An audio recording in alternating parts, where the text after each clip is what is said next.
Hey, welcome everybody to Pro Mindset Podcast. This is your host, Craig Domann. Today I have a young man on who's got a very decorated past. He's currently a football coach, college football coach. His name is Chris Kolarvik. Chris, welcome to Pro Mindset. Happy to be here. All right, brother. Chris, kind of take us down memory lane.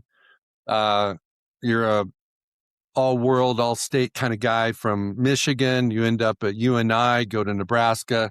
Kind of walk us through your journey as a player. Yeah, it's been, I took the scenic route, you could say. I took the scenic route as a player. Growing up, I was a ski racer. Football was not my main thing. I was a ski racer. That was my thing. And then I got to high school and decided, I like the crowds and I like that everybody comes and watches and I like the teams. So I got really into football and I started focusing on football. And it was around, I think, 10th, 11th grade year, I started to realize, okay, I think I could do this at a pretty high level. Started playing really well. My recruiting was a little bit strange. I broke my collarbone in my 11th grade year, so I didn't get a bunch of big offers, but I had MAC schools. I had walk-ons at Michigan and Michigan State. I had Northwestern and a couple other Big Ten schools. Ended up getting a Northern Iowa offer really late. And the sentiment I felt from those coaches was that they felt like I could come in and play right away. And I really liked the dome. I liked everything about Northern Iowa. So I ended up committing to Northern Iowa. It was pretty late in the process. A big part of that decision for me was one motto I live by is go where you're wanted and go to the place that, the people want to see you grow and develop. And they're not just doing you a favor. Or you're not just an afterthought. Go to the place where they want you. And so I went to Northern Iowa. Packed up my stuff. I was 17 years old, skipped my graduation and went to Northern Iowa, and I redshirted my first year there. And then my second year, I started at will linebacker. I played, my first game was at Montana and playing the Grizz, lost a tight game. And then, the reason I said I took the scenic route was because my career had a lot of different ups and downs. I had injuries, I had changing teams, coaching changes, coaching issues. The first adversity that I really faced was the injuries. I mentioned that junior year, I broke my collarbone in high school. So that was the first time I was met with having to come back from adversity. After 3 games, I broke my collarbone and then came back for the playoff run. So I ended up coming back that season. And then my freshman year, I played 6 games. I was leading the country in tackles. I had the most tackles in FCS football. I think I was averaging 12, 13 a game, something like that. Playing really well through 6 games. And I'm playing up at South Dakota and I broke my foot pretty bad. I ended up sitting out the rest of the season, had 3 surgeries that year. The following year played hurt. I played all but 2 games that year, played really well, was All-American, All-Conference, all that, got honors. And that season ended. I was looking around and I had graduated. And then that was the year that COVID canceled the season. So our season was canceled. So I'm looking around and I'm graduated. So I felt like I could go move on to a bigger school. And I love Northern Iowa. I love those coaches. We had some great teams. Going into that season, we were ranked number 2 in the country. We had 10 NFL type guys on that team. It was an awesome team. The coaches were great. And I felt like I could move on and go to a bigger school. So ended up going in the transfer portal. And it was weird when I went in the portal. It was the first month or 2 the portal opened. So nobody really knew what the portal was. It would just open. So I go in the portal. I didn't really use social media at the time. I didn't really use that to get recruited. I just went in kind of blind on a prayer, like wondering what was going to happen. And a couple of days in, I had gotten some calls, and then Scott Frost called me, offered me a scholarship to go to Nebraska. And growing up in Michigan, when you're a football player and you think you're pretty good, you take it kind of disrespectfully when the big ones don't offer you. Like I didn't get Michigan and Michigan State, and I kind of had that chip on my shoulder from them not wanting me. And so I kind of wanted to go prove everybody wrong and go to Nebraska and go beat Michigan. And that obviously didn't go as well as I thought it would. My time there didn't go as planned. Again, taking the scenic route. I went to Nebraska. I played 3 different positions. I played nickel. I played Mike. I played Will. I played all over the field. A lot of coaching changes. And it was there I really learned how to deal with not just physical adversity, not just playtime adversity, but adversity as far as losing games in front of everybody facing, I'm on the biggest stage that I've ever played on. I'm playing, and this is like, I put my entire life into this. I put my life's work into this, and I'm playing in front of everybody that I know on TV every week. And we're losing games. I'm not playing how I should be. And I allowed things to affect the way I played and the way I showed up because I didn't know I'd handle those type of things at the time. So those 2 years were tough, probably the most challenging years of my career, dealing with coaching issues, coaching changes, losing games on TV, all that good stuff. So I finished up at Nebraska. I did a pro day, had a good pro day, went to Chicago, went to New Orleans, got cut by both. And then I went up and played in Canada for a year. Had an opportunity to go back. Didn't want to go to Canada. Didn't want to live in Canada anymore. I'm an American. I didn't want to live in Canada. And then again, scenic route, got out of football for a year, did real estate for 6 to 8 months, decided that wasn't for me either. And I looked in the mirror and I said, I think I'm a football coach. I think I'm a football guy. So I ended up taking a job as a linebackers coach at Iowa Western Community College. And we had an awesome first year. I couldn't ask for a better first year coaching. I mean, it's an hour away from where I played college ball. Well, it's an hour away from one school, and then it's about 3 hours away from the other school. So it's right in the middle. So it's a great location for me. And we ended up winning a national championship and had some great players. And, it was a great first year as a football coach. I couldn't ask for anything better. And so now we're starting spring ball tomorrow. That's where we're at in the calendar. And I'm looking forward to a great year. Okay, Coach. I'm going to go back and pick a few things that you talked about, and we're just going to dive a little bit deeper. So when you talk about you wanted to go where you were wanted, a lot of players don't get recruited. A lot of players get recruited and they only get one. But for those guys that are being recruited by multiple schools, how does that play a factor when you've got NIL, you've got scheme, you got all these other things that could be factors in making a decision? How do you, talk to a recruit out there? How do you know that they really want you? I think I would say two things pop in my head. Number one is you have to know yourself. You have to know what you need out of a program. Like, what type of player are you? What skill set do you have? What are your strengths? What are your weaknesses? And how does that fit into a defense or an offense or whatever that team is doing? How do you fit into the program? Because you're not going to fit with every coach. You're not going to fit with every program. That doesn't mean just because you go to a place and it's not the right fit doesn't mean you're a bad player. It just means it wasn't the right fit. You could be a bad player, like there are bad players, but a lot of times or sometimes you go to a place and it's just not the right fit for one reason or another. So I think the first thing is knowing yourself and what you need out of a program and you need out of a defensive scheme and you need out of coaching and the type of people that you want to be around and the type of environment you want to be around.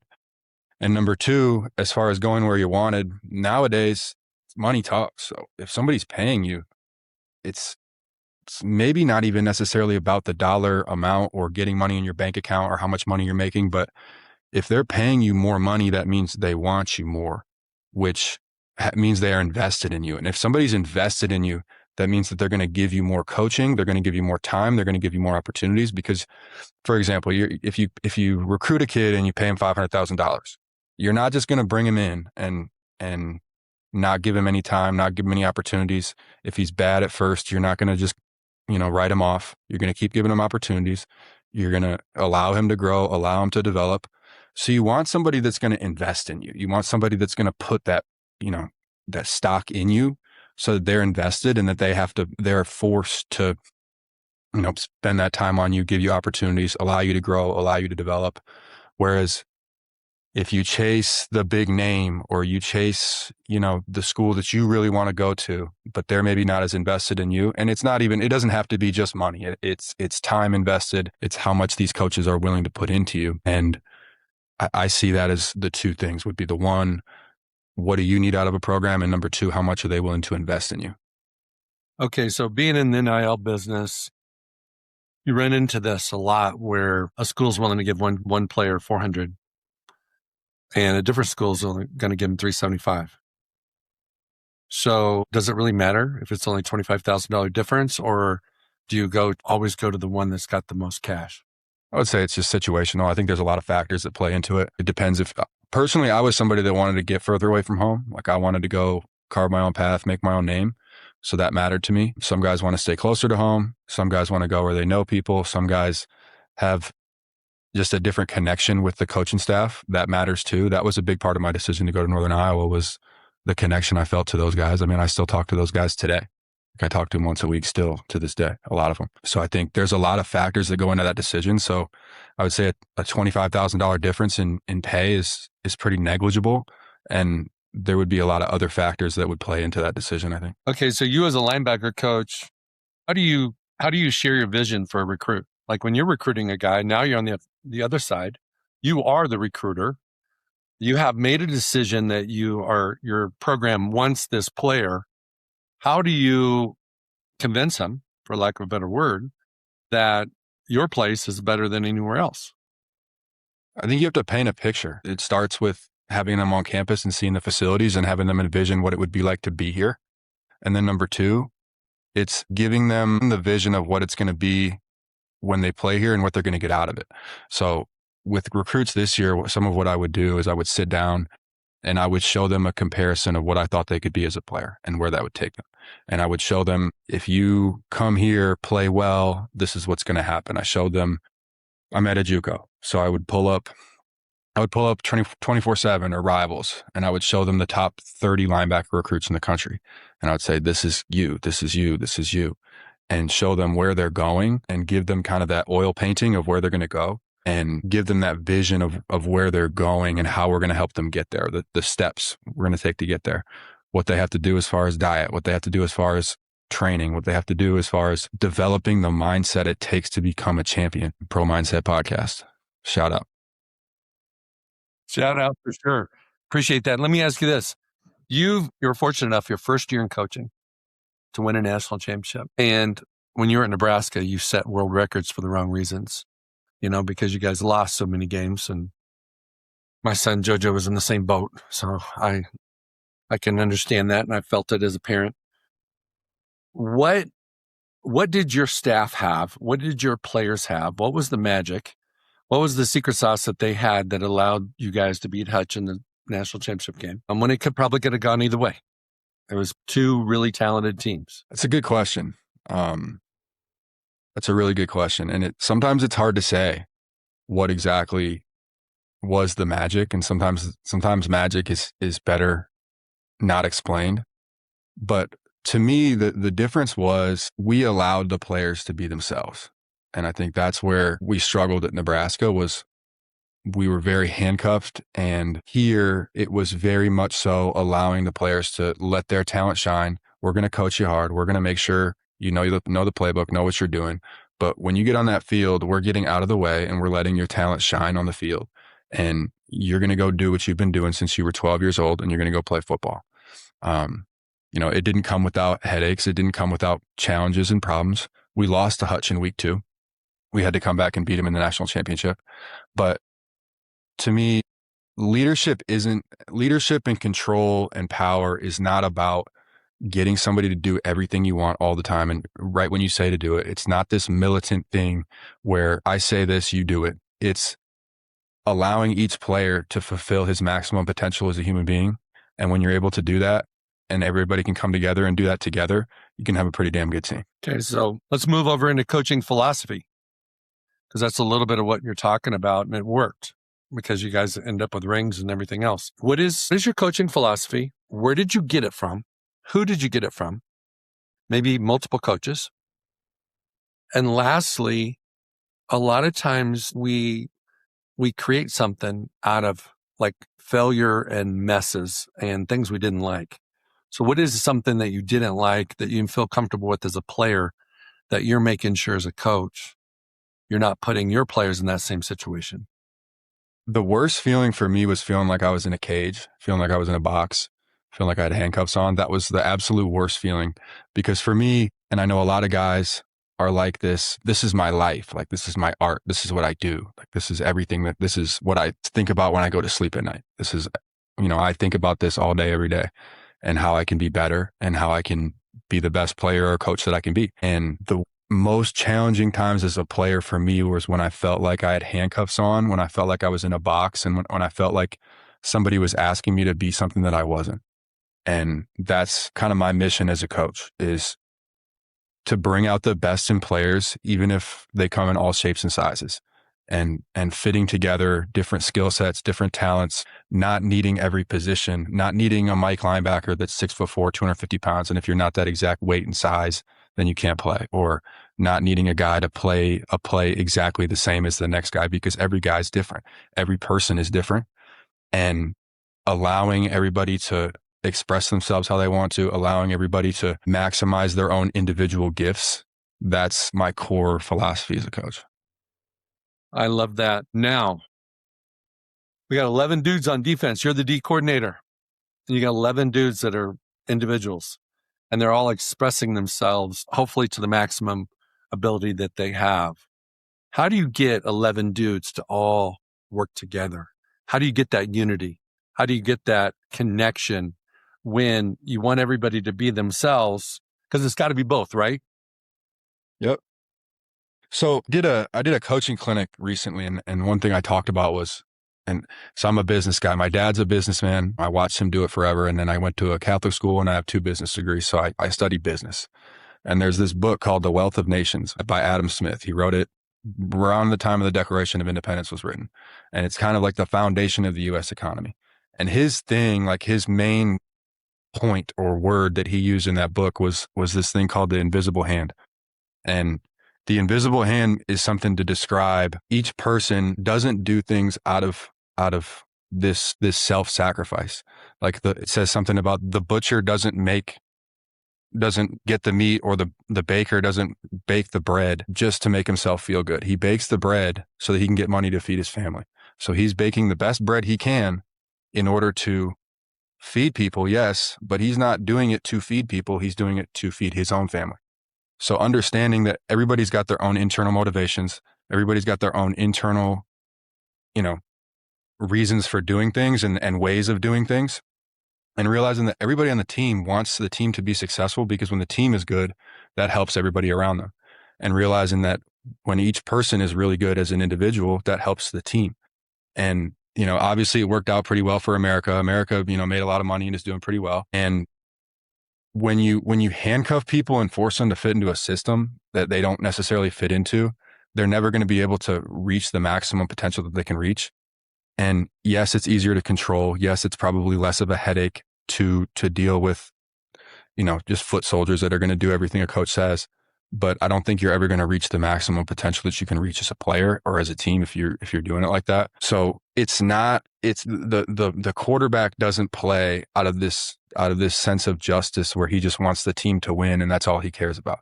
He's doing it because he wants to get paid. He's doing it because he wants to play football on TV. He's doing it because he wants people to see him playing football on TV. And I think to ignore that or to act like everybody should just be a team guy and everybody should just, have this moral way of being where they're just team guys. I think you're missing out on what's really motivating people and what's really getting people going and what's really getting people in the building and maximizing themselves. Well, you're describing the best pro football teams before NIL, before transfer. Yeah, and it's weird to me because you see and you see growing up and you see, I don't know if it was just a generational thing or what, but it was almost like there had to be this thing where everybody said, "Hey, we're team guys. We just want the team to win," and everything you did was for the team. And I understand, like, the team is important, of course. Like, you want the team to win, but I think you have to look at why you want the team to win, and it's not just this, It's not just a sense of being a good person. Like, it's not just a sense of like just being a good person and I want the team to win. It's a lot of times selfish. It's a lot of times self-driven, and that's not a bad thing. And I don't like that there's maybe a stigma around that being a bad thing, that selfishness. Like, I don't think there's anything wrong necessarily with that selfishness. Well, I think as a coach, if you can bring the right guys in and they all have deep, strong internal motivations, that's a good thing. Definitely. And you have, with the transfer portal now, one of the biggest challenges for coaches, especially the old school coaches, you only got a limited period of time to get these guys to gel together as a team because they are individuals. And I believe that moving forward, and then we're seeing it right now, but as we move forward with so much turnover on rosters, the coaches that are the leaders that can allow people the freedom so they don't feel like they're in the box, but also have the team connected so we're all marching down the same tracks, are the ones that are going to win the most. Agreed. People are hired mercenaries now. It's not back in the 50s or the 60s when you were playing football, the state schools, the big state schools, they got all their players from the state and everybody in the state kind of knew what the team was running. So everybody kind of fit into the system already from the time they were in middle school. Now players are going from Michigan to Nebraska. Players are going from New Jersey to California. Players are going all over the place. And I think a huge deal as a coach is getting players to understand their role and buy into their role, because not everybody's going to be the starter. Not everybody's going to be the guy that's getting all the attention and the love and everything. And getting guys to buy into that role and fit what they do, and figuring out where their skill set and what role fits which skill set, and meshing those people together and meshing all those things together. Because yes, there's 11 people on the field, but there's also 60 on the sideline. You have to have all 60 of those guys come together and fit like a puzzle piece. And it's like a puzzle, and you have to fit the puzzle together. And that's very challenging. I mean, there's not only 60 players, but then you got your 20 recruits, and you got your 200 recruits that are on your recruiting board. And then you got, all the alumni and the boosters and the coaches, and you got hundreds of people that you have to fit this puzzle in together. Explaining to everybody their roles, figuring out where people fit and in which role, and where they can be the best themselves in each role, and fitting everybody together and getting everybody to buy into each role. That's kind of how you make a good team. Okay. So I'm going to ask you a question about role, as well as, let's just use QB as a position, because it's the second most important player on a team, like in the NFL. A lot of times is QB2. It's not somebody that's starting. I mean, there's no doubt. Your DN, your left, all these guys are important. They arguably could be the second most important guy after your quarterback. But if your QB1 gets hurt, QB2 all of a sudden is your most important person. So how do you balance this situation? You got a guy that's QB1, teams following him, coaches said he's our guy. After a competition, let's say it was a quarterback battle. But QB2's got really two choices: to accept his role as QB2 and do what QB2, ruffling feathers, kind of get ready for the game, secretly hope that the starter gets hurt so that you get your shot, especially in a big game on national TV. And you don't tell anybody, but that's what you're thinking. Or the other choice for QB2 is to be QB1 and do everything that QB1 would do if he was QB1, whether it's game planning, whether it's preparation, whether it's belief in himself, whether it's relationship and leadership with teammates, so that when he does get a shot, he doesn't have to flip the switch because he's already QB1. When the coach doesn't see him as QB1, in his mind, he's QB1. But in the coaches, he's QB2. Speak on that. I think everybody's a little bit different, and the way everybody prepares is a little bit different. Some guys just have this ability to turn it on when the lights come on. Some guys are they need to prepare over and over again. You look at a Johnny Manziel, and if Johnny Manziel was the backup, he's probably not doing any preparation, but he didn't really do any preparation when he was a starter either. So it really is dependent on who it is, to me. I think it comes down to knowing who you are, knowing how you prepare yourself and what gets you ready to play the game. Not necessarily, because I think a lot of times I see in football, and I see this a lot, is people do things in a performative way. They do things just to impress somebody, like, look how much I'm working, look how late I'm staying at the office, look how much film I'm watching. They just do it to impress somebody. And that's fine. That's a way to do it. But I think understanding what gets you ready to play as a player and what gets you ready and you locked in, what's going to get you to play the best, that's what's most important. And you're right about, if you're the starter and the backup, it should be the same, but I don't necessarily think that's the same for everybody. Okay, you said something twice, Chris.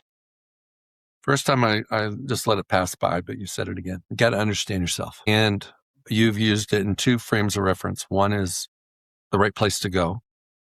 And two is how you prepare and how you view your role. That begs a question: how do you know who you are? It's impossible to know who you are just sitting in a room by yourself. You have to go through trials and tribulations. That's how you understand who you are. Going through spikes and highs and lows of emotions and wins and losses and gut-wrenching stuff and high wins and high lows. That's how you figure out who you are.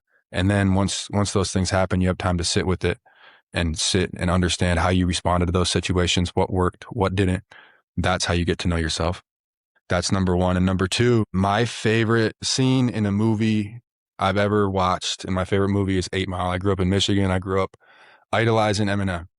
And so he's growing up in Michigan. He's living in a trailer with his mom. He's broke. His family's broke. He's got no money. And he's a white guy trying to break into a pretty African-American dominated industry. He's a rapper. And he's just getting bullied. Like the dude just gets bullied by everybody. I mean, everybody's just kind of, not treating him very well. He's in the beginning of the movie, the first scene of the movie, he chokes. He gets up into this rap battle and he's rapping against, his main bully guy, and he chokes. And so the movie goes on. He's kind of finding himself, figuring out who he is. And then at the end of the movie, they have a rap battle. And the final rap battle is him against the guy that he went against first, who's like kind of the guy that runs things around the city. And he goes against him, and Eminem goes first. And he pretty much just says everything that he knows the dude is going to say about him.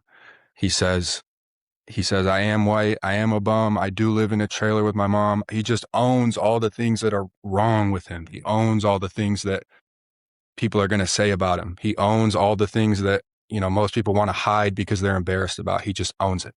He says all this, and then he drops the mic, and then the next dude, he chokes because he doesn't know what to say because he took the words right out of his mouth. And he doesn't have anything left to say because he already said it. And so to me, it's a great just example of owning who you are and owning even the embarrassing parts, even the ugly parts, because we all got ugly parts. We all got broken parts. We all have parts of life and ourselves and things that we don't like, but everybody's got that. And to fight that or try to hide that or try to be something that you're not, just to put up an image or a front of something, you have to understand and be okay with who you are and accept who you are first and accept all the things about yourself, regardless of whether or not you think people are going to accept you for them. Okay, this is an opportunity for you to be real. When at Nebraska, or you and I, did this show up for you where you had to own who you were in the face of adversity, in the face of failure, in the face of situations where maybe your coach wasn't in your corner, and you had to double down on who you were and own who you were because maybe they didn't? Yeah, I actually posted a quote from that movie. So it's funny that you bring that up. I posted a quote from that movie. So we played Northwestern in Ireland my senior year. And so I after year one, I had asked to move to nickel from inside backer. I went and played nickel. I didn't like the way I was being coached at inside backer, so I asked to move. And, I had a great spring ball. I had a great fall camp. I was given the opportunity to start, and I came out and I was nervous. I came out and I was still questioning myself and my abilities, and I missed a tackle early on. And for better or for worse, and whether I thought it was right or not, I got benched early in that game after missing a tackle in the open field. I also had made a really great play in that game too. And I just decided after that game, I don't care how many times I mess up. I don't care how many times I'm embarrassed about a play that I made or something that went wrong, or the fact that I had no stars in high school, or the fact that I came from a small town in northern Michigan and I grew up on a dirt road. I decided after that game, when we lost that game and I got benched, I decided that nobody was going to stop me and nobody was going to make me feel smaller because I made a mistake. I was just going to keep showing up and being the same guy every day. And it's easier said than done because it takes every day, and it takes being that every day. And you're going to have these doubts. You're going to have these fears. You're going to have these insecurities that are going to eat at you at times, that are going to make you want to play small, that are going to make you want to shrink in these rooms where you feel like people are bigger than you and people have more accolades or people have more stars or people have more ability than you. But when you can just own who you are and own your mistakes, own your flaws, own the good, bad, ugly about yourself, then you can start playing ball. Then you can start really playing to the best of your ability. Okay, so finish the rest of the story. How did you finish out that season, and how did basically just owning who you are after that game and almost detaching from the idea that the coaches maybe didn't think you were a starter or whatever the case may be. How did you responding to you owning impact the coaches responding? Yeah. So that season I started games at Mike, Will, and nickel. I played all three different positions. I got benched multiple times, probably like 4 or 5 times. I got benched up and down. It was up and down every game. I would go into Saturdays, sometimes not knowing if I was going to play 3 snaps or if I was going to play 70. I had no idea. That was very challenging for me. I didn't know what position I was going to play. I didn't know what drive I was going to go in. It felt like somebody up there was messing with me. It felt like somebody was They probably were. It felt like somebody didn't want me to play well at times. And I'm not somebody that likes to make excuses, and I would never use that as an excuse, because regardless of your situation or regardless of whether or not somebody wants you to succeed, you still have to play well. It doesn't matter, because your performance is the only thing that matters. Nobody watching on TV cares whether you had a bad day or not. Nobody watching on TV cares whether something happened the day before that's on your mind that's bothering you. Nobody cares. The only thing that matters when you step on that stage is your performance, and you have to be able to perform. And at times that means shutting off your emotions and shutting off the things that are bothering you and going and performing when you need to perform when that spotlight's on. So it was just an opportunity that year to practice that every week, because I didn't know when I was going to go in the game. I didn't know what situations I would go in. Sometimes I would go into the third quarter completely cold and play the rest of the game. Sometimes I'd go first drive and then not play the rest of the game. Sometimes I would play the whole game. Sometimes I would play Mike and then I'd go to nickel the next drive. I'd be playing man on a slot receiver in the Big Ten, and then I'd go to Mike. I played every different position at every different point in the game. So it forced me to just figure out how to be ready to perform at a moment's notice, anytime, anywhere, any day. I ended up, obviously with all that going on, I didn't have the best season. My film wasn't my best year, but I ended up finishing that season. I had an interception to win the game against Iowa, and it was the last play of my college career. And it was kind of poetic to me, and it was kind of one of those things that doesn't happen unless you got God on your side. And it doesn't happen unless you keep showing up every day and not folding when the pressure's on you, and not folding when you're beyond frustrated about things that are going on around you. And you just keep showing up and you keep performing and keep improving your performance. Okay. So I appreciate that perspective. I would say that, for a lot of the people that are listening, unless they played at a high level, they don't realize how often players get the vibe from their coaches that they really don't want them to do well, and that they really don't want them to play well, which sounds ridiculous, but it's so true, because they want to be justified in their decision to play somebody else. But for some reason, somebody above them saying, hey, you got to play Chris, and you got to put him in there. He's our senior. He's got this guy. And then the coach is like hoping he maybe mess up so he can give you, yank you out and put his guy in. Mm-hmm, it's real. So now your cleats are hung up for playing, but they're not hung up for coaching. But let's pretend that you could time travel back to, fall camp, final season in college in Nebraska. Knowing what was going to go down, knowing how they were going to scrutinize you, knowing how if you make one mistake, they're going to demote you. How could you have prepared mentally different? I would have told myself one thing. I would have said, trust yourself. I would have said, trust yourself, trust you, look out for you and trust you, and the rest will fall into place. You get so caught up and I remember getting caught up in trying to figure out what they were thinking, or trying to figure out what position I was going to play, or trying to figure out what everybody around me's thinking, and trying to analyze everything all the time, and being very worried about what other people were thinking about me, what this coach was thinking about me, or that coach, or that person in the media, or that question they asked me in the interview. I was very preoccupied with what everybody was thinking about me instead of being preoccupied with my performance and my play.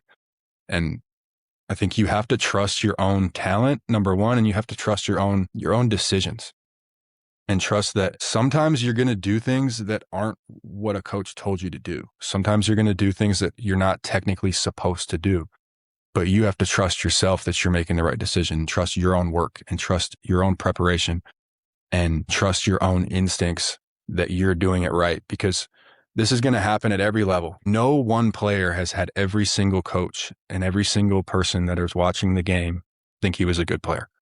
Everybody's going to have somebody that's nitpicking, and every good player found a way to turn that off and just play their game. And there's going to be times when you have more people in your corner than others. There's going to be times when it feels like everybody's against you. There's going to be times when it feels like the whole team turns on you. And then there's going to be times when it feels like you got the whole city behind you and everybody believes in you. Regardless of either of those situations, no matter which side of the spectrum you're on, it's trusting your own ability and trusting your own instinct, and being very self-driven as far as knowing what you want and knowing how you play and knowing yourself. and knowing what kind of work you want to put out there and being proud of the work that you put out there. Well, one of the things that Pro Mindset talks about is the concept of you have to play an inside game. And when you care and think about what other people think, you're playing an outside game. When Exactly. you're paying attention to social media and what people are saying, outside game. When you are walking by the coach's office and you hear him talking about something and you eavesdrop and slow your pace down so maybe you can catch a word, you're playing an outside game. Or you're looking at the depth chart.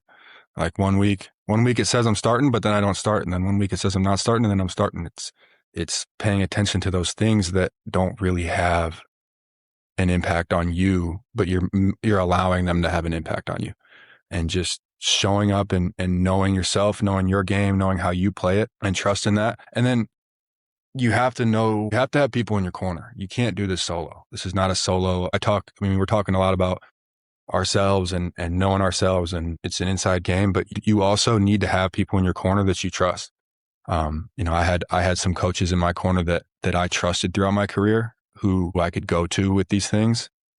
There was times where it felt like I didn't, but I think as you grow in the game, having people that have kind of been with you the whole time and been with you and can be honest with you about your play.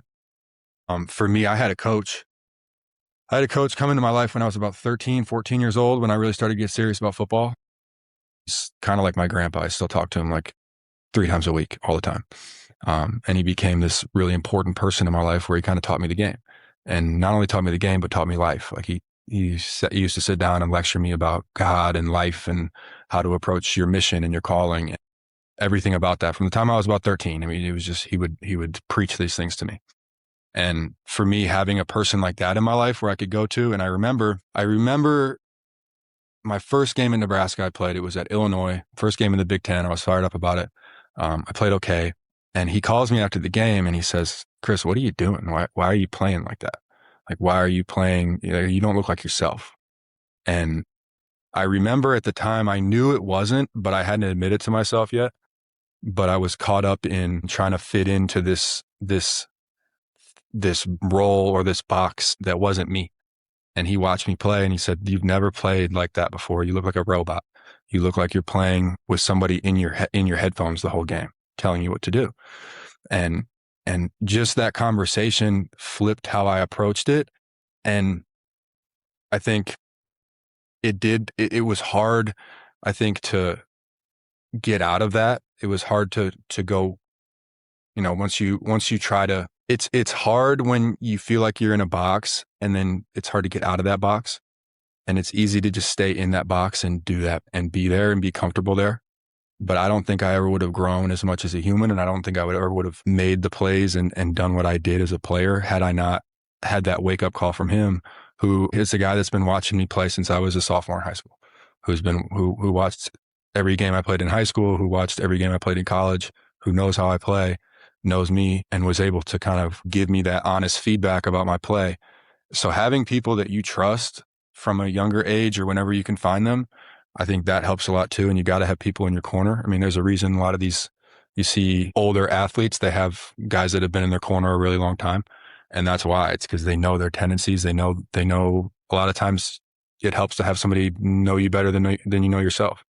And having people in your corner, whether it's family, whether it's friends, whether it's whoever in your corner, that matters a lot too. So tomorrow is first day of spring ball. Yes, sir. How many linebackers are you anticipating in your room? We have 21 right now. Okay. In our room. 21 guys are going to show up in your room. 21 guys in our linebacker room, and then we're going to have another 20 come for fall camp. So we're going to have between 30 and 40 guys in fall camp. Yeah. 4-4-3. What do you guys run? We run a 4. It's a little different than a traditional defense that you would see a lot of times played on TV. It's really a 4-3. We play with 2 overhangs at nickel and will. So the nickel and will are overhang linebackers. The D line is in A and B gaps, and the ball always gets forced to the nickel and the will. And we play man on the back end. So our backers are underneath droppers. So there's 3 underneath droppers, 1, 2, 3, nickel, Mike, will, flat dropper, middle dropper, flat dropper. And then we have 4 DBs playing man on the back end. That's our base defense. And then we play some cover 3, some cover 1 out of it. But it's a little bit different than a traditional defensive front that you would see because we play with the overhangs and we play with guys in the A and B gaps, but that's our defense. So the operative number you said was 3, but you're going to have 30 to 40 guys entering fall camp. Correct. So that means, 27 to 37 guys aren't playing. Yeah. When they roll out the ball to start the game, they're on the sidelines with you. Uh-huh. So what is your message either tomorrow at the position meeting or in fall camp where you help them understand that you're for them and that they're going to decide who's going to start based upon how they play so that they feel like you're in their corner because you said you had to have somebody in your corner. How can you be in the corner of 40 guys when only 3 are going to be playing? And maybe 6, maybe you do a little rotation or something. But it's like a majority of them are going to be on the sidelines. For me, it's giving them consistent, honest feedback. So it's not going 2 weeks and there's a difference between not playing a guy and him not knowing why he's not playing and not playing a guy because he knows exactly why he's not playing. And it's not just getting to the end of fall camp and saying, hey, dude, you're not good enough. It's consistently every day when you're watching film, this is why you're not going to play. This is why you're going to play. This is why you're not going to play. And being very open and clear and transparent about why they're playing and why they're not playing so that when the time does come for somebody to not be on the bench and somebody to be on the field, both guys know exactly why that's the case. And it's easier said than done. And there's guys that obviously are going to be frustrated with not being on the field, but there has to be that open and transparency with the guys in the room of here's what you need to do to get better. I don't see you doing that, and actively coaching that, not just letting it be and ignoring it. And then at the end saying, oh, this is why you're not playing, because that's where I think you get the reactions of, you didn't say anything. I didn't even know that I wasn't doing well. And I think that when they're not doing well, you need to tell them, like they need to know. And that sounds so basic. Like it sounds so basic to say that. It sounds so common sense to say, like, when a player's not playing well, you need to tell them. But I saw a lot of guys not do that. I've seen a lot of coaches not be that for players. And whether that's because they didn't want that player on the field, they didn't want that player to get better, whatever it is, giving them honest feedback on a regular basis about why they're doing well or why they're doing poorly. That's how you avoid those situations of, coach, why am I not playing? I'm going to be a cancer on the team because I think I should be playing. They need to know. No, honest feedback on a regular basis is awesome. It's not always fun for the player or the coach. And you got to be the bad guy sometimes. Like sometimes you have to be the bad guy. And that's a role that you kind of have to accept as a coach. And if you want to be everybody's friend all the time, I mean, you're not going to be very good at this. And that's not to say you can't have good relationships with people. And that's not to say you can't have good relationships with your players. And I think in general, relationships grow through conflict. Relationships grow through hard conversations and saying the things that need to be said, even if they hurt or somebody doesn't want to hear them. That's how a relationship grows. So I think you end up with stronger bonds, stronger team chemistry, stronger relationship between the coach and player if you can have those hard conversations on a regular basis. Okay, let's fast forward. In the coaching field, where do you see yourself going? What is your ultimate dream? I mean, do you want to be a head coach in the NFL? Do you want to be a head coach in Power 4? Do you want to stop at being a DC? Do you just want to be a linebacker coach for your whole life? What is like your vision for your top dream? My ultimate goal is to do this at the highest level I can possibly do it. I want to push to do this at the highest place and level that I can do it. But in doing that, I don't want to lose myself and how I do things. And I want to do it in a way that's congruent with who I am. It's important to me to find roles and find places and find situations that my goals, my missions with how I coach and how I do things. And the philosophy that we've talked about on this call, being in a place where I can implement that, being in a place where I can actually do that and not be forced to do it a different way just because it's a higher position. So whether that makes it take longer, whether that makes it a more difficult journey is not an issue for me, but I want to do it in congruence with how I want to do it and in alignment with who I am at the highest level that I can possibly do it. Okay, we've talked before about finding players that have an edge. Why don't you embellish that? What does that mean? An edge is a few things. The number one thing is, and it could be different for different players, different backgrounds, but an edge is that thing that drives you and makes you different. And an edge is just sharp. Like sometimes it'll cut people. An edge is that thing that's not always pretty about you. An edge is, for example, if you grew up in a really hard circumstance and you dealt with some trauma as a kid, you have an edge because you've seen things and some things have happened to you that bother you, that affect your psyche. And football is a great outlet for that. So that edge is sometimes that edge is having some anger and taking it out on the field.